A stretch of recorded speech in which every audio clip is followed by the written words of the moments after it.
Hello guys, welcome back. तो आज हम पढ़ने वाले हैं ग्रेविटेशनल फोर्स। तो ग्रेविटेशनल फोर्स क्या होता है? According to Newton, the force of attraction between every pair of particles और बॉडीज इज डायरेक्टली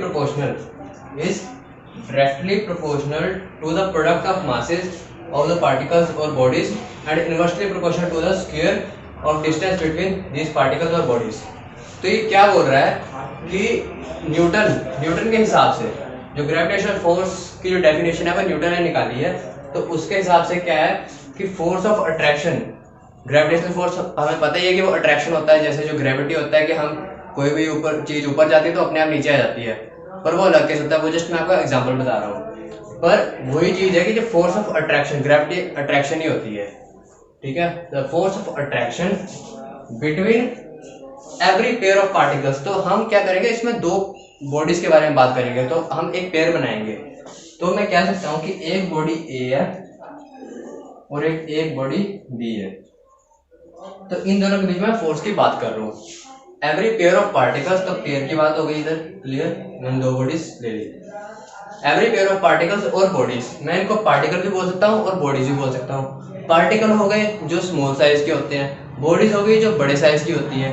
तो दोनों को एक तरह से कंसीडर करने के लिए मैं बड़े पार्टिकल को छोटा मान लेता हूँ और उसका मास मैं उतना ही मान लेता हूँ जितना बॉडी का है। फॉर एग्जांपल मैं क्या कह रहा हूँ कि मान लो कि ये बहुत बड़ी बॉडी है, तो मैं इस बड़ी बॉडी को, मान लो इसका मास m है, इस बड़ी बॉडी को मैं एक छोटी बॉडी की तरह ट्रीट कर सकता हूँ जिसका मास क्या हो, m हो। समझ गए?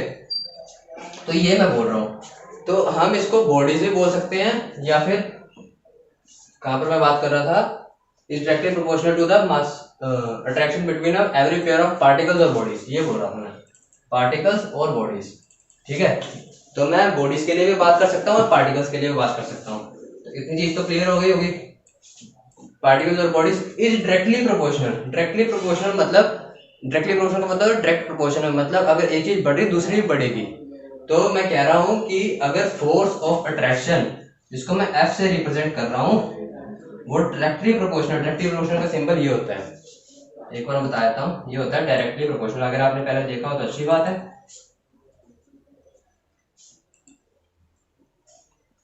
डायरेक्टली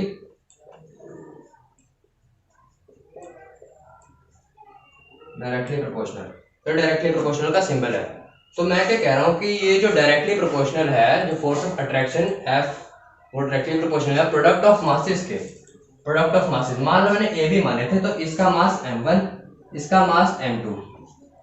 तो जो फोर्स ऑफ अट्रैक्शन है वो m1 m2 के प्रोडक्ट, m1 m2 जब तुम मल्टीप्लाई करोगे तो उसके प्रोपोर्शनल है। तो मैं दोनों मल्टीप्लाई कर देता हूँ, तो साथ में लिख दिया मैंने m1 m2। तो मैंने ये बोला कि F is directly m1 m2। ये हमने फर्स्ट अभी लाइन खत्म नहीं हुई है, पर इधर तो जितना हमने पढ़ा है उस हिसाब से इतना बना। और क्या बोला कि and inversely proportional to the square of distance between these particles. तो मान लो इन दोनों पार्टिकल्स के बीच में डिस्टेंस कितनी है, r, ठीक है। तो इसने बोला कि इनवर्सली प्रोपोर्शनल मतलब अब वो हो गया उल्टा। अगर r ये डिस्टेंस अगर बढ़ेगा तो F की वैल्यू क्या होने वाली है, कम होने वाली है। अगर डायरेक्टली प्रोपोर्शनल है तो अगर ये मास बड़े होते, मतलब अगर A ज्यादा भारी होता तो फोर्स की वैल्यू क्या होने वाली थी, ज्यादा होने वाली थी। जितना ज्यादा मास, आप लगा लो खुद ही हिसाब की, अर्थ बहुत बड़ी है इसीलिए उसकी फोर्स ऑफ ग्रेविटी इतनी ज्यादा है। जो पार्टिकल छोटे होते हैं उन दोनों के बीच में अगर हम देखेंगे तो फोर्स बहुत कम हो जाएगी, क्योंकि वो मास के प्रोपोर्शनल है और डिस्टेंस के इनवर्सली प्रोपोर्शनल है। अगर आप जितना ऊपर स्पेस में होगे उतनी आपको फोर्स, क्या बोलते हैं, ग्रेविटेशनल फोर्स जो होगी वो कम लगेगी, क्योंकि आप दोनों के, आपके और अर्थ के बीच में डिस्टेंस ज्यादा हो जाएगा। पर वो एक अलग कॉन्सेप्ट है, मैं जस्ट आपको समझाने के लिए बात कर रहा हूँ कि कोई भी दो बॉडीज जितनी दूर होंगी वो क्या बोल रहा है, इनवर्सली प्रोपोर्शनल। तो मैं क्या बोल सकता हूँ, इधर मैं इसको बता देता हूँ पहले। तो सेकंड स्टेप क्या मतलब बोला मैंने कि F is inversely proportional to the square of the distance. तो ये इनवर्सली प्रोपोर्शनल, अगर r स्क्वायर पे डिपेंड करता है, मतलब अगर r की वैल्यू 2 है तो इसकी r स्क्वायर की वैल्यू 4 होगी। तो 4 टाइम्स जो है फोर्स क्या हो जाएगी, रिड्यूस हो जाएगी। ये कह रहा हूँ मैं, 2 टाइम्स रिड्यूस नहीं होगी, 4 टाइम्स रिड्यूस हो जाएगी। अगर डिस्टेंस 2 गुना बढ़ेगा तो फोर्स 4 गुना रिड्यूस हो जाएगी। ये बोल रहा हूँ मैं। तो ये दोनों चीजें हमें क्लियर होगी। तो अब मैं क्या बोल सकता हूँ, तो डिस्टेंस बिटवीन पार्टिकल्स और बॉडी, तो ये हमें डेफिनेशन तो होगी क्लियर। तो अब मैं इसको मिटा सकता हूँ। तो अब मैं इसका थोड़ा सा डेरिवेशन कराऊंगा आपको।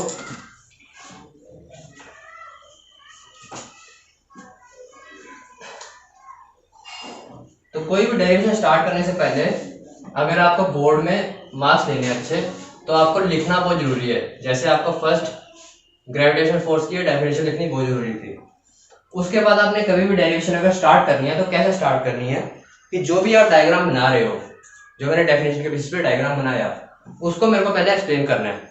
तो मैं कैसे इसको एक्सप्लेन कर सकता हूँ, मैं आपको बता देता हूँ, या फिर मैं बीच में मैं मेन पॉइंट से लिखूंगा इधर, ताकि आपका टाइम भी कम लगे।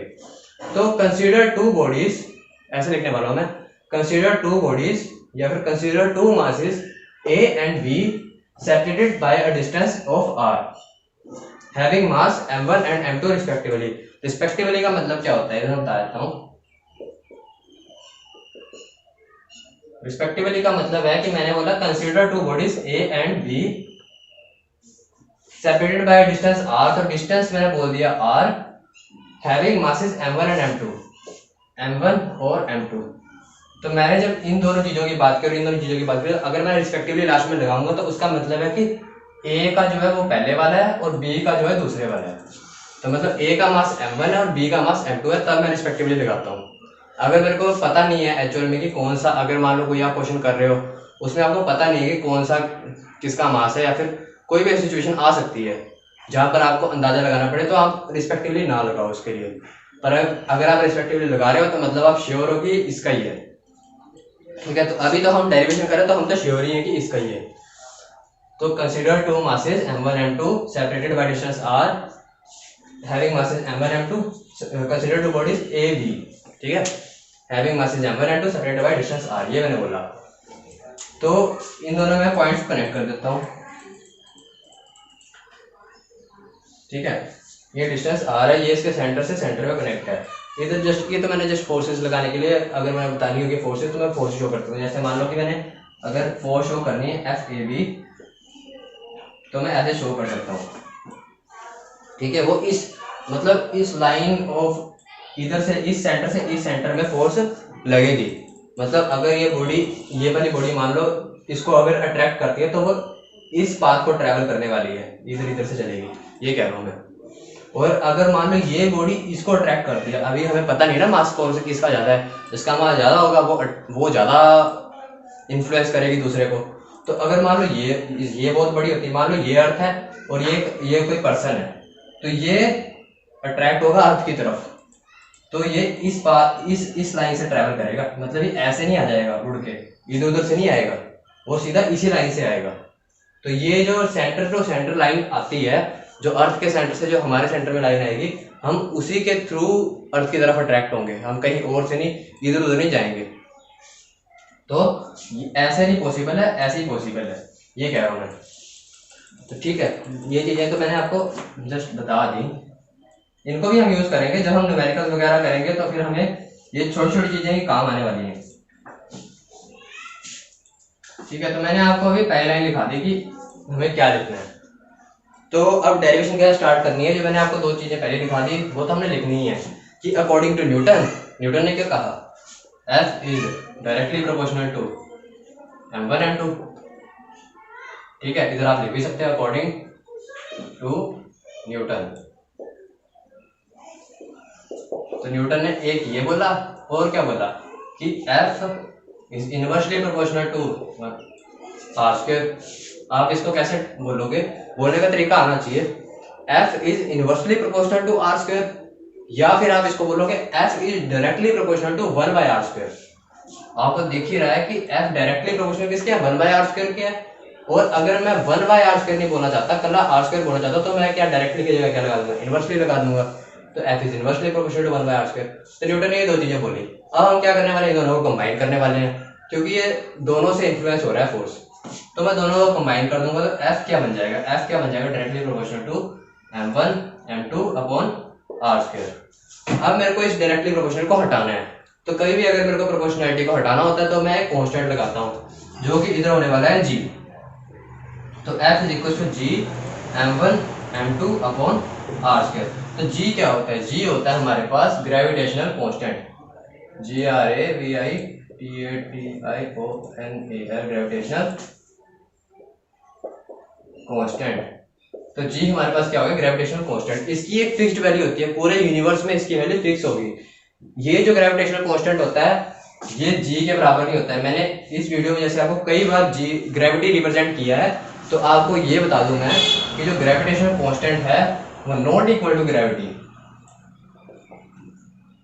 या फिर जो मैं बड़े G की बात कर रहा हूँ वो ग्रेविटी नहीं बोल रहा हूं मैं। ग्रेविटी होती है, ग्रेविटी क्या होती है?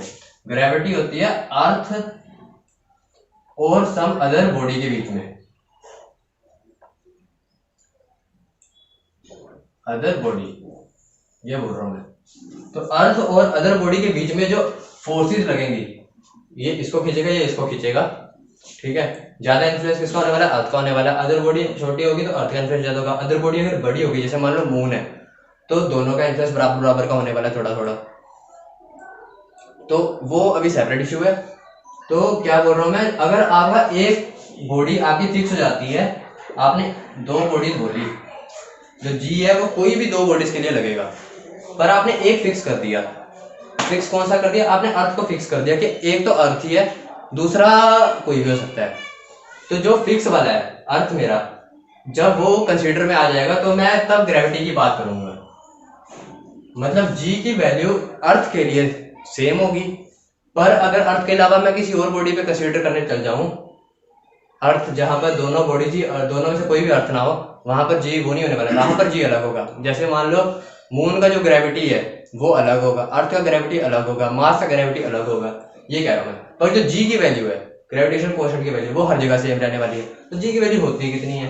तो जी होता है 6.67 इंटू 10⁻⁻11 न्यूटन मीटर स्क्वायर पर किलोग्राम स्क्वायर, ये होती है। ये आपको यूनिट याद रखनी है, और ये वैल्यू है इसकी। ये कांस्टेंट होती है हर जगह, तो इसको तो आपको याद रखना पड़ेगा। ये भी आप छोटे मोटे एक्सपेरिमेंट से किसी से भी निकाल सकते हो वैल्यू। कोई भी आप मास मानो, मास कोई दो मान लो, डिस्टेंस मान लो कोई भी दो बॉडीज के बीच में, और अगर आपको उन दोनों में जो फोर्स पता है तो आप ग्रेविटी निकालोगे तो हर बार इतनी आएगी।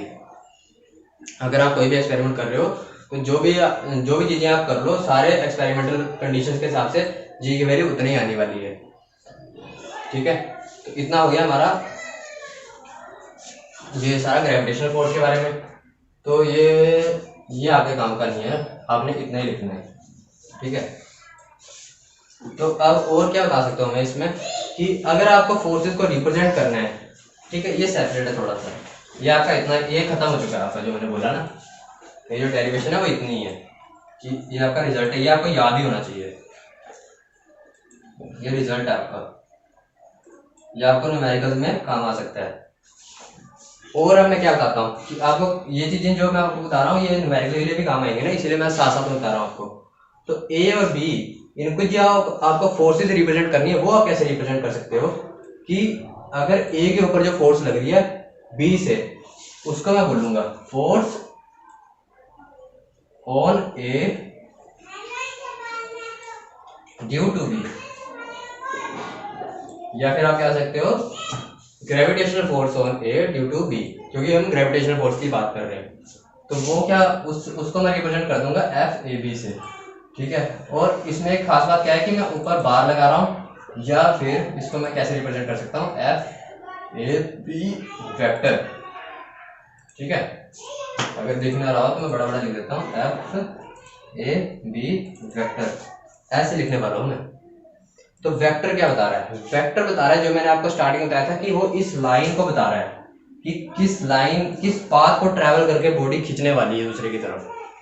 कोई भी बॉडी इधर को, अगर मान लो कोई बॉडी, मैं बोल रहा हूँ कि ये एक बहुत बड़ी बॉडी है, ये एक छोटा सा पार्टिकल है, ठीक है। अब इन दोनों की जो ग्रेविटेशनल फोर्स आने वाला है, अब ये पार्टिकल किधर को गिरने वाला है ये पता होना चाहिए हमें। अगर तो ये पहले से कहीं को मूव कर रहा है तो बात अलग है, पर मैं मान रहा हूँ कि पार्टिकल रुका हुआ है स्पेस में, तो ये कहाँ को गिरेगा? ये यहाँ को तो नहीं गिरेगा, ये यहाँ को भी नहीं गिरेगा, ये यहाँ को गिरेगा, ठीक है। कहाँ को, जहाँ पर इस बॉडी का सेंटर जुड़ रहा है और इसका सेंटर जुड़ रहा है, ये यहाँ पर ही आएगा। तो मतलब ये यहाँ पर फॉल होने वाला है जब तक हम बाकी सारी कंडीशंस को नेगलेक्ट करके चले, जैसे हवा, और अगर ये पहले से मूव कर रहा होता मान लो इधर को, तो ये थोड़ा सा इधर होके गिरता, ठीक है, वो सब हम नेगलेक्ट करके चल रहे हैं। मैं मान रहा हूँ कि ये पार्टिकल रुका हुआ था, इधर रेस्ट पे था ये, और ये जैसे इसने ग्रेविटी लगाई तो ये यहाँ पर गिरेगा। तो ये जो लाइन बता रही है कि कहाँ गिरने वाला है, उसको हम वेक्टर से रिप्रेजेंट कर देते हैं, क्योंकि आपने पढ़ा ही होगा कि वेक्टर क्या बताता है, डायरेक्शन को बताता है। वेक्टर क्या बताता है, डायरेक्शन प्लस मैग्नीट्यूड। मतलब अगर आप 3 लिख रहे हो तो 3 मैग्नीट्यूड आ गया, और डायरेक्शन के लिए आप आई कैप जे कैप इनका कॉम्बिनेशन लगाते हो, आई कैप प्लस जे कैप भी हो सकता है, ठीक है, जो भी, वो तो आप पे डिपेंड करता है कि आप कौन सी डायरेक्शन में चाहते हो। जैसे अगर मैं इसको बात करूं तो ये कौन सी डायरेक्शन में है, ये मेरे को बन रहा है, ये क्या होता है, ये एक्स एक्सिस होता है। अगर मैं इसको कोऑर्डिनेट में बना दूं तो ये ऊपर वाला वाई एक्सिस होता है, ये एक्स एक्सिस होता है, तो मैं एक्स एक्सिस को किससे रिप्रेजेंट करता हूँ, आई कैप से रिप्रेजेंट कर देता हूँ। तो एफ ए बी, एफ के ऊपर जो फोर्स लग रही है, एफ कहाँ को अट्रैक्ट होने वाला है, एफ अट्रैक्ट होने वाला है इधर को, एफ अट्रैक्ट होने वाला है इधर को, तो वो पॉजिटिव आई एक्सिस। तो फिर मैं क्या बोलूंगा कि अगर एफ की value F A B magnitude I cap, ये किसके बराबर बना, एफ ए बी वेक्टर के बराबर बना, ठीक है। अब ये किसी काम का नहीं है, ये समझाने के लिए था।